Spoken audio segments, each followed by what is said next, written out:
Hello ළමයි, welcome back to my YouTube channel. ඉතින් අද කතා කරමු ඔයාලා එක්සෑම් එකට කලින් දවසේ මොනවද කරන්න ඕනි කියලා. ඉතින් මුලින්ම කියන්න ඕන දේ තමයි මේ වෙද්දි ඕලෙවල් එක්සෑම් එක හෙට නම් ඔයාලා එක එක මට්ටම් වල ඉන්න පුළුවන්. සමහර අය එකක් ෂුවර් කියලා ඉන්න පුළුවන්. තවත් සමහර අය ඉන්න පුළුවන් තමන්ගේ උපරිමයෙන් කරලා එන රිසල්ට් එකට සතුටින් මේ වෙලාවේ එක්සෑම් වලට රෙඩි පිට ඉන්නවා.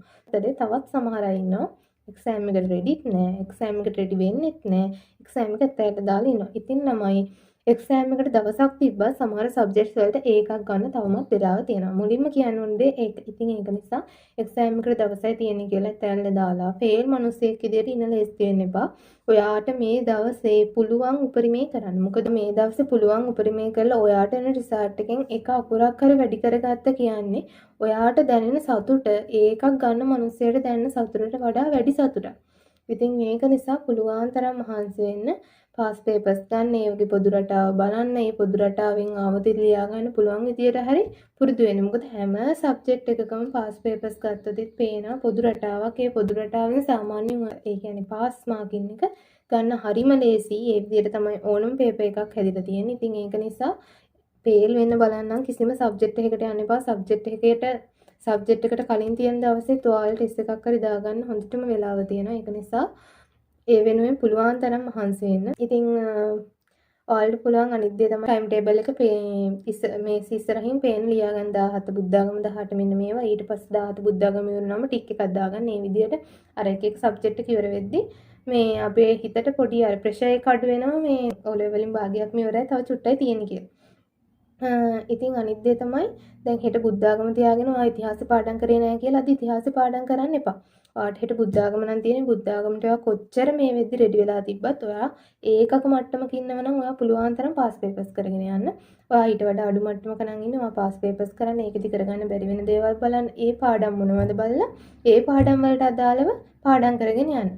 ඒ කියන්නේ ඔයා පාස් පේපර්ස් කරන්න පුළුවන්. ඔයාට ලියන්න තියෙන බුද්ධාගම පේපර් එකක්. ඒක නිසා පුළුවන් තරම් බුද්ධාගම පේපර්ස් කරන්න. ඔයාට ප්‍රැක්ටිස් එක තමයි ලොකුම උදව්වක් වෙන්නේ. මොකද අර ඊට ගිහිල්ලා පළවෙනි පාර්ට් නම් බුද්ධාගම පේපර් එකක් ලියන්න ගන්න. එතන ඔයාට අර තියෙන ප්‍රැක්ටිස් එක මදි නිසා ඔයා කියන දැනුමෙන්වත් හරියට රිසල්ට් එකක් ගන්න බැරි වෙනවා. ඒ හෙට ඔයාට තියෙන සබ්ජෙක්ට් එකට ඔයා අද පුළුවන් තරම් මහන්සි වෙන්න. ඒ වෙනුවෙන් ප්‍රැක්ටිස් එකක් ගන්න පාස් පේපර්ස් කරන්න. මේ පාස් පේපර්ස් කරද්දී ඔයාලා MCQ සාමාන්‍යයෙන් අඩුම අවුරුදු 5කවත් කළා හරි උත්තර බලලා වැරදි ඒවට මොන උත්තරේද කියලා වෙලම පාඩම් කරගෙන විවරණය කරගන්න. එසේ ප්‍රශ්න කරද්දී ඔයාලට බැරි වෙන එසේ තියෙන මොන පාඩමෙන්ද මේ එසේ කැවිත් තියෙන්නේ බලලා ඒ පාඩම ඒ වෙලාවේ පාඩම් කරගන්න. ඉතින් ඒ විදිහට පාස් පේපර්ස් වලින් කවර් කරගන්න එක්සෑම් එකට කලින් දවසේ කවුරු හරි කියනවා නම් එක්සෑම් එක කලින් දවසේ නිකන් ඉන්න ඕනි, ප්‍රී ඉන්න ඕනි, පන්සලේ ගිහින් ඉන්න ඕනි. එහෙම දෙයක් නැහැ. පන්සල් යන්න සාමාන්‍යයෙන් ඔයාලා වැඩ කරගන්න. මොකද පන්සල් ගියා කියලා ඔයාලා එක්සෑම් එකට පාඩම් කළා නැත්නම් මේ එහෙම පාස් වෙන්නේ නැහනේ. පන්සල් ගිහින් හිත නිදහස් කරගන්න අර පොඩ්ඩක් බය ගතිය, ස්ට්‍රෙස් ගතිය නැති කරගන්න.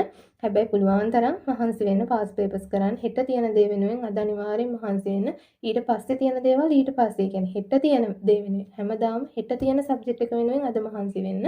ඊට පස්සේ ඔයාලට පුළුවන් ওই පාස් පේපර්ස් වලින්ම ලකුණු ගන්න. පාස් පේපර්ස් කරද්දී ඔයාලට බැරි වෙන එස්සේ වලට උත්තර මාකින් එකෙන් බලලා ඒ වලේ පාඩම් කරගන්න. ඒ විදිහට පාස් පේපර්ස් 5ක් කරන් යද්දී ඔයාලට ගොඩ ලොකු තියරි කොටසක් කවර් වෙනවා. ඉතින් අන්න ඒ විදිහට පාස් පේපර්ස් වලින්ම ලකුණු ගන්නත් පුළුවන්. ඉතින් එක්සෑම් එකට එක දවසක් තිබ්බත් ඔයාලට සමහර සබ්ජෙක්ට් වලට ඒ ගන්න බුද්ධාගම වගේ සබ්ජෙක්ට් වලට එතකොට ඔය ඔයාලක තෝරගෙන කරන බකට් සබ්ජෙක්ට් තියෙන පුරවැසි සෞඛ්‍ය ගෘහ විද්‍යාව ඔය චිත්‍ර වගේ ඔය තියරි තියෙන පොඩි තියරි කොටසක් තියෙන සබ්ජෙක්ට්. එතකොට ඔය සිංහල වල සාමාන්‍ය පොදු රටාවක් කියන ව්‍යාකරණ ටික ලිටරේචර් රචනාව ඔය සාරාංශ ලියන එක ඒ ටික හැමදාම පොදු රටාවක් වෙනවා. ඔයාලා පාස් පේපර් 4ක් හරි 5ක් හරි මාකින් බල හරි කරලා තිබ්බොත් ඔයාලට අනිවාර්යෙන් ලියා ගන්න පුළුවන්. ඉතින් ඒක නිසා දවසක් නෙමෙයි පැයක් තිබ්බත් අතාරින්න එපා. ඒ පැය කරන්න පුළුවන් උපරිමේ කරන්න.